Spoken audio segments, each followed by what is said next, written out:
கிறிஸ்து இயேசுவுக்குள் மிகவும் அன்பாக நேசிக்கப்பட்ட அன்புக்குரிய சகோதர சகோதரிகளே, நம்முடைய ஆண்டவராக இயேசு கிறிஸ்துவின் நாமத்தினாலே அன்பையும் வாழ்த்துதலையும் தெரிவித்துக் கொள்கின்றோம். விசேஷ விதமாக வேதாகம பொக்கிஷ சாலையிலிருந்து இன்றைக்கு நாம் பார்க்கக்கூடிய ஒரு பாடத்தினுடைய தலைப்பு என்னென்னு சொல்லி பார்த்தீங்கன்னா, ராகேலின் அழுகை அப்படின்ற தலைப்பில் சில உண்மைகளை நம்ம தெரிஞ்சுக்க போகிறோம்.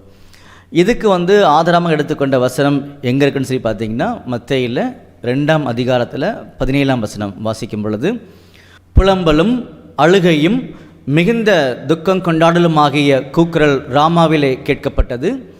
ராகேல் தன் பிள்ளைகளுக்காக அழுது அவைகள் இல்லாதபடியால் ஆறுதல் அடையாதிருக்கிறாள் என்று அப்படின்னு சொல்லி எழுதப்பட்டிருக்குது. அப்போது சில சாஸ்திரிகள் என்ன பண்ணுறாங்கன்னா, நம்முடைய ஆண்டவர் இயேசு கிறிஸ்துவை பார்க்குறதுக்காக வராங்க. அதாவது ஒரு குழந்தையாக பிறந்திருக்கும் போது பார்க்க வராங்க. அப்போ ஏரோது ராஜா கிட்ட அவங்க என்கொயரி பண்ணும் பொழுது, அப்போ ஏரோது ராஜா சில என்கொயரிலாம் முடிச்சுட்டு என்ன பண்ணுறாருன்னா, நீங்கள் போய் பிள்ளையை பார்த்துட்டு எங்கிட்ட சொல்லுங்கள் அப்படின்னு சொல்லி ஏரோது அனுப்பி விடுறாரு. உடனே நம்முடைய தேவநாயக கர்த்தர் என்ன பண்ணுறாருன்னா, அந்த ஒரு சாஸ்திரிகளுக்கு சொப்பனத்தில் தோன்றி நீங்கள் மறுபடியும் அவர்கிட்ட போகணும்னு சொல்லி வேறு வழியாக என்ன பண்ணுறாருன்னா அனுப்பிச்சி விடுறாரு. அப்புறம் யோசிப்பட்ட சொல்லிவிட்டு நீங்கள் பிள்ளையை கொண்டு போய் எகிப்துக்கு போயிடுங்கன்றதை அங்கே சொல்கிறாரு. அப்போது அந்த சாஸ்திரிகள் மூலமாக நான் ஏமாற்றப்பட்டுட்டேன் அப்படின்னு சொல்லி அந்த ஏரோது ராஜா ஃபீல் பண்ணும் பொழுது தான் இந்த வசனத்தை அங்கே பேசியிருக்கார். சரிங்களா? அப்போ அந்த வசனத்தை மறுபடியும் வாசிக்கும் பொழுது பாருங்கள், புலம்பலும் அழுகையும் மிகுந்த துக்கம் கொண்டாடலுமாகிய கூக்குரல் ராமாவிலே கேட்கப்பட்டது அப்படின்ற ஒரு காரியத்தை ஏன் சொல்கிறாருன்னு சரி பார்த்தீங்கன்னா, இந்த இடத்துல மத்திய எழுதும் பொழுது சாஸ்திரிகளால் வஞ்சிக்கப்பட்டதை அந்த ஏரோது ராஜா புரிஞ்சுக்கிட்ட உடனே 2 வயசுக்கு கீழே கூடிய எல்லா குழந்தைகளையும் கொல்லும்படியான உத்தரவு கொடுத்துட்டார். அப்போ அவங்க குழந்தைகளை கொல்றாங்க. குழந்தைகளுடைய மரணம் அங்கே சம்பவிக்குது. இதை என்ன பண்ணுறாருன்னா, ரொம்ப ஞான அர்த்தமாக ஒரு அடையாள பாஷையில் இங்கே எழுதுகிறார் மத்தேயு. அப்படி எழுதும்போது தான் சொல்கிறாரு, புலம்பலும் அழுகையும் மிகுந்த துக்கம் கொண்டாடலுமாகிய கூக்குரல் ராமாவிலே கேட்கப்பட்டது. ராகேல் தன் பிள்ளைகளுக்காக அழுது அவள் இல்லாதபடினால் ஆறுதல் அடையாதிருக்கிறாள் அப்படின்னு சொல்லி அங்கே சொல்கிறாரு. அப்போது இதை ஏன் இங்கே சம்மந்தப்படுத்தணும் அப்படின்னு தான் கேள்வி. இந்த சூழ்நிலை என்னன்னு சொல்லி பார்த்தீங்கன்னா, சாஸ்திரிகளால் வஞ்சிக்கப்பட்டதுனால 2 வயசுக்கு கீழே இருக்கக்கூடிய எல்லா குழந்தைகளையும் ஏரோது கொலை செய்யும்படியாக உத்தரவு கொடுத்துட்டாரு. அங்கே சாகடிக்கிறாங்க. பிள்ளைகளுடைய மரணம் அந்த இடத்துல எங்கே எருசலேமில் அப்படி சொல்லி பார்க்குறோம் இல்லையா? அப்போது இதை அடையாளப்படுத்துறதுக்காக தான் மத்தேயு என்ன பண்ணுறாருன்னா 2:17 பேசினார். யாரை சம்மந்தப்படுத்தி? ராகேல் தன் பிள்ளைகளுக்காக அழுது பிள்ளைகள் இல்லாதபடியால் ஆறுதல் அடையாதிருக்கிறாள் அப்படின்னு சொல்லி சொல்கிறார். அப்போ இதில் என்ன ஆண்டவருடைய திட்டம் இருக்குது அதுதான் நமக்கு தேவை.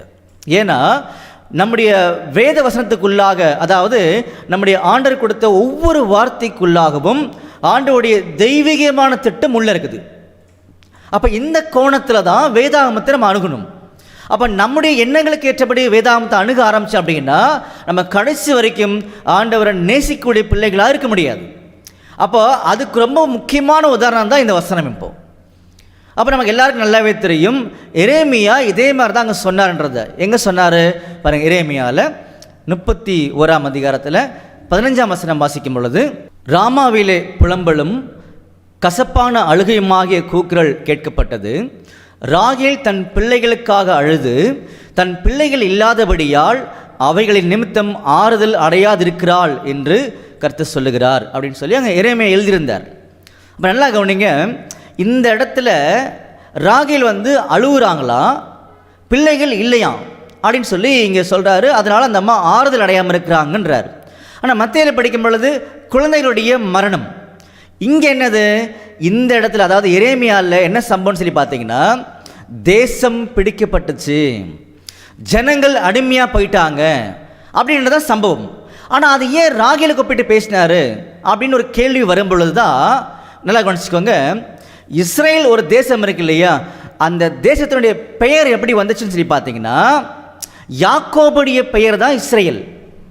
யாக்கோபுடைய 12 குமாரர்கள் தான் இஸ்ரேல் ஜனங்கள். நல்லா புரிஞ்சுக்கோங்க. அப்போ யாக்கோபுடைய பெயர் தான் இஸ்ரேல் சொல்லி நம்ம வாசிக்க போகிறோம். ஆதியாகமத்தில் 35ஆம் அதிகாரத்தில் 10ஆம் வசனம் வாசிக்கும் பொழுது, இப்பொழுது உன் பேர் யாக்கோபு, இனி உன் பேர் யாக்கோபு என்னப்படாமல் இஸ்ரேல் என்று உனக்கு பேர் வழங்கும் என்று சொல்லி அப்படின்னு சொல்லி சொல்கிறார். அப்போ யாக்கோபுடைய பேர் தான் இஸ்ரேல் சொல்லி மாற்றுறார். அப்போ என்ன புரிஞ்சுக்கலான்னு சரி பார்த்தீங்கன்னா, இஸ்ரேல் தேசத்தினுடைய தகப்பன் யாருன்னா யாக்கோபு. புரிஞ்சுங்களா? அப்படின்னா ராகேல் யார் அடையாளப்படுத்துவாங்க? தேசத்தினுடைய தாய் அப்படின்னு அடையாளப்படுத்துவாங்க. ஏன்னா யாக்கோபுடைய மனைவி ராகேல் தானே. பாருங்கள், ஆதியாகமத்தில் 29ஆம் அதிகாரத்தில் 28ஆம் வசனம் வாசிக்கும்போது, அந்தபடியே யாக்கோபு இவளுடைய 7 நாளை நிறைவேற்றினான். அப்பொழுது தன் குமாரத்தியாகிய ராகேலையும் அவனுக்கு மனைவியாக கொடுத்தான். யார்? லாபான் கொடுத்தான்றது நமக்கு தெரியுது. புரிஞ்சுங்களா? அப்படின்னா இஸ்ரேல் சொல்லக்கூடிய பேர் யாக்கோபுது. அப்போ யாக்கோபு இஸ்ரேல் தேசத்துடைய தகப்பன் என்று அழைக்கப்படுவான்றது அர்த்தம். அப்போ ராகேல் யார்? தாய், இஸ்ரேல் தேசத்தினுடைய தாய். அப்போ அந்த தேசம்தான் நேபுகாத் நேச்சர் சொல்லக்கூடிய பாபிலோன் ராஜாவால் பிடிக்கப்பட்டது.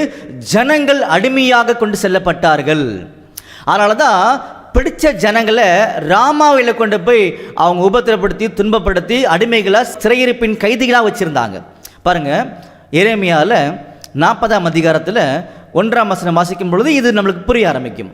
பாபிலோனுக்கு கொண்டு போகும்படி எருசலேமிலும் யூதாவிலும் சிறைகளாய் பிடித்து வைக்கப்பட்ட ஜனங்களுக்குள் விலங்கிடப்பட்டிருந்த எரேமியாவை காவற் சேனாதிபதியாகிய நெபுசராதான் விடுதலையாக்கி ராமாவிலிருந்து அனுப்பிவிட்டான். அப்போது சிறைகளாக பிடிக்கப்பட்ட எல்லா ஜனங்களையும் ராமாவில் தான் வச்சுருக்கிறாங்க. அதனால தான் ராமாவில் அழுகையும் கூக்குரலும் உண்டாயிட்டுன்னு சொல்லி நம்முடைய ஆண்டவர் சொன்னார். அப்போ என்ன அழுகை என்ன கூக்குரல்னு சொல்லி பார்த்தீங்கன்னா, தேசம் பிடிபட்டது, ஜனங்கள் அடிமையாக போயிட்டாங்க அப்படின்னு ஒரு நிலைமையை தான் அங்கே சொல்லி காமிக்கிறாங்க.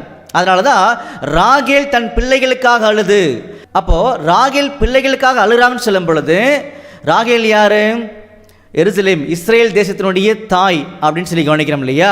அப்போது அந்த தாயுடைய வேதனை எப்படி இருக்குமோ அந்த மாதிரி தேசத்தின் வேதனை அங்கே இருக்குது. ஏன்னா பிள்ளைகள் சிறைப்பட்டு போயிட்டாங்க அப்படின்னு சொல்லி இந்த காரியங்களில் தான் மத்தேயுவை ஒப்பிட்டு பேசுகிறார். அப்போ நல்லா கவனிங்க, மத்தேயு எடுத்துக்கும் பொழுது பிள்ளைகள் கொலை செய்யப்பட்டார்கள், எரேமியா வரும் பொழுது பிள்ளைகள் அடிமையாக போனாங்க. இதுதான் சம்பவம். இதை என்ன பண்ணுறாருன்னா கம்பேர் பண்ணி அங்கே எழுதிட்டார். அப்போது அன்புக்குரிய சகோதரர்களே, இதில் மறைஞ்சிருக்கக்கூடிய ஆச்சரியமான உண்மைகள் தான் விசேஷமான ஒரு காரியங்கள். நல்லா வச்சுக்கோங்க. ஏற்கனவே எரேமியாவை கூப்பிட்டு நம்முடைய ஆண்டவர் ரொம்ப தெளிவாக கிளியராக சொன்னார்.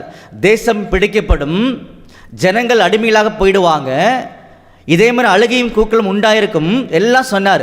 ஆனால் மறுபடியும் தேசம் உங்கள் கையில் கிடைக்கும். இந்த தேசத்தினுடைய நிலங்களை நீங்கள் வாங்குவீங்க, ரிஜிஸ்டர் பண்ணுவீங்க, அதாவது பத்திரம் பண்ணி வாங்குவீங்க அப்படின்னு சொன்னார். 2-3 வசனங்களில் நம்ம கரெக்டாக படிக்கலாம். பாருங்கள், எரேமியாவில் 16ஆம் அதிகாரம் 15ஆம் வசனம் வாசிக்கும்போது, இஸ்ரேல் புத்திரரை வடதேசத்திலும் தாம் அவர்களை துரத்திவிட்ட எல்லா தேசத்திலுமிருந்து வரப்பண்ணின கர்த்தருடைய ஜீவனை கொண்டு சத்தியம் பண்ணுவார்கள், நான் அவர்கள் பிதாக்களுக்கு கொடுத்த அவர்களுடைய தேசத்துக்கு அவர்களை திரும்பி வர பண்ணுவேன் சொல்றார். அப்ப தேசத்துக்கு மறுபடியும் ஜனங்கள் வருவாங்க, தேசம் சுதந்திரம் அடையும் அப்படின்றார். கரெக்டா? பாருங்க, அதே மாதிரி எரேமியாவில் 32ஆம் அதிகாரத்தில் 44ஆம் வசனம் வாசிக்கும் பொழுது அதை கரெக்டாக படித்து பாருங்க. தேசத்தின் இடங்களை நீங்கள் மறுபடியும் வாங்குவீங்க அப்படின்னு சொன்னார். அப்போ என்ன சொல்ல வரான்னு சொல்லி பார்த்தீங்கன்னா, நல்லா கவனிங்க. இந்த இடத்துல மத்தேயுல எழுதும்போது மரணம் சொல்லி காமிச்ச பிள்ளைகளுடைய மரணம், அதை எதுக்கு ஒப்பிட்டு காமிச்சார்னா, தேசம் அடிமையாக போனது, ஜனங்கள் அடிமையாக போயிடுது ஒப்பிட்டு காமிச்சாரா? கிளியரா? இப்போ என்ன சொல்றாருன்னா, அந்த தேசம் மறுபடியும் கையில் வரும், ஜனங்கள் விடுதலை ஆவார்கள் சொல்லி காமிக்கிறார். அப்போ என்ன பொருள்? தேசம் கிடைக்கும் அப்படின்னா, ஜனங்கள் விடுதலை ஆவாங்க அப்படின்னா மறுபடியும் எது நடக்கும்? செத்து போனவர்கள் உயிரோடு வருவார்கள். இதுதான் அது அடங்கிக்கூடிய சத்தியங்கள். இப்படிதான் நம்முடைய ஆண்டவருடைய தெய்வீகமான சத்தியங்களை வசனத்துக்குள்ளாக மறைச்சு வச்சிருக்கார். மேலோட்டமாக படித்தோம் அப்படின்னா அவருடைய அநாதி தீர்மானங்கள் நமக்கு தெரியாது. அதனால தான் பாருங்க, 1 கொரிந்தியரில் 2ஆம் அதிகாரத்தில் 7ஆம் வசனம் வாசிக்கும் போது, உலக தோற்றத்துக்கு முன்னே தேவன் நம்முடைய மகிமைக்காக ஏற்படுத்தினதும் மறைக்கப்பட்டதுமாக இருக்கிற ரகசியமான தேவ ஞானத்தை பேசுகின்றோம். இது உலக தோற்றத்துக்கு முன்னாடி மறைக்கப்பட்ட தெய்வீகமான ஞானம். சாதாரணமாக பைபிள் திறந்து படிச்செல்லாம் புரிஞ்சிக்க முடியாதுன்னு சொல்ல வர்றார். பைபிளுக்குள்ள தேவனுடைய அனாதி தீர்மானங்கள் இருக்குது, ஜீவனுக்குரிய சத்தியங்கள் இருக்குது. அப்போ ஒரு சிம்பிளாக ஒரு வசனம் சொல்லி காமிச்சாரு, தேசம் மறுபடியும் கிடைக்கும் அப்படின்னு சொல்லிட்டு அதை நிரூபிக்கிறதுக்காக தான் எல்லா வசனையும் கொடுத்தாரு. இன்னைக்கு தேசம் கையில் கிடைச்சிருச்சு. அடிமையாக போன இஸ்ரேல் தேசம் மறுபடியும் அவங்க கையில் கிடைச்சிருக்கு அப்படின்னா மரணத்துக்குள்ளாக போன ஒவ்வொரு உயிரும் மறுபடியும் உயிர்த்தெழுதல் வரும்.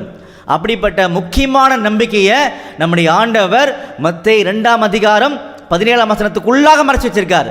அதை விளக்கிறதுக்காக தான் எரேமியாவில் 31ஆம் அதிகாரத்தில் 15ஆம் வசனத்தில் ராகேலை சம்மந்தப்படுத்தி பேசினார். புரிஞ்சுங்களா? அப்போ இன்றைக்கி நம்ம பார்த்த பாடத்தில் ராகேலின் அழுகை அப்படின்னு சொல்லும் பொழுது மத்தேயு 2ஆம் அதிகாரத்தில் பிள்ளைகள் எல்லாத்தையும் ஏரோது கொலை செய்யும்படியாக சொன்னார். அங்கே ஒரு மரணம். இந்த மரணத்தை தேசத்துக்குள்ளாக கொண்டு வந்து தேசம் அடிமையாக போயிடுச்சு, ஜனங்கள் சிறைப்பட்டு போயிட்டாங்க, அதுக்கு ஒப்பிட்டு பேசினார். அப்படி முடிச்சதுக்கப்புறமா நம்ம என்ன உள்ளே போய் பார்த்தோம் அப்படின்னா அந்த தேசம் மறுபடியும் கிடைக்கும், ஜனங்கள் உள்ளே வருவாங்கன்னு சொன்னார். வந்துட்டாங்கல்ல, அதே மாதிரி பூமிக்குள்ளே இருக்கக்கூடிய எல்லாரும் வெளியே வருவாங்க. இதுதான் சத்தியம். புரிஞ்சுங்களா? அப்போ அதனால தான் அப்போஸ்தலனாகிய பவுல் சொல்கிறாரு பாருங்கள், அப்போஸ்தலர் 24ஆம் அதிகாரம் 15ஆம் வசனம் வாசிக்கும் போது, நீதிமான்களும் அநீதிமான்களும் ஆகிய மரித்தோர், நல்லா கவனிங்க வார்த்தையை, நீதிமான்களும் அநீதிமான்களுமாகிய மரித்தோர் உயிர் தெழுந்திருப்பாங்க அப்படின்ற நம்பிக்கையை நாம் வச்சிருக்கிறேன்னு சொல்லி காமிக்கிறார். அந்த மாதிரி தான் இந்த நம்பிக்கைகளை நாமளும் அப்போஸ்தலனாகிய பவுல் மூலமாக அல்ல, அப்போஸ்தலனாகிய பவுல் வேத வாக்கின் அடிப்படையில் பெற்றது மாதிரி நாமளும் வேத வாக்கின் அடிப்படையில் இந்த நம்பிக்கையை பெற்றிருக்கிறோம். அப்போ இன்னும் கொஞ்ச நாளில் உயிர்த்தெழுதல் கட்டாயம் நடக்கும் அப்படின்றது தான் நமக்கு சொல்லிக் கொடுத்தார். சரிங்களா? அப்போ தொடர்ந்து ஆண்டவருடைய சத்தியங்களை கண்டுபிடிக்க ஆண்டவர் தாமே கிருபை செய்வாராக. ஆமென்.